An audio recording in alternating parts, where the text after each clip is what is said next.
Hey guys, today I'm going to be reviewing this brand new anklet, silver anklet that I recently purchased from Duel. So as you can see, it is more of a curved sit when you place it on your ankle, so it won't be like a cuff like this. It does jingle, it is pretty nice, see? So I'm going to just show you guys how to properly wear it in case you guys were struggling. So as you can see, there's two ends of this. On one side there is an S hook, on the other side there is a cuff. What you want to do is, of course, wear it, put it on.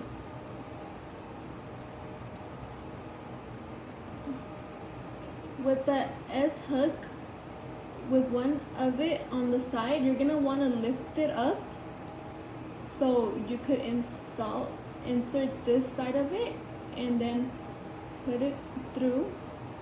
Once it's through, you're gonna want to push it back down so it doesn't slip off. And when you wear it, they should both look like this. And this is the noise that they make, so you know.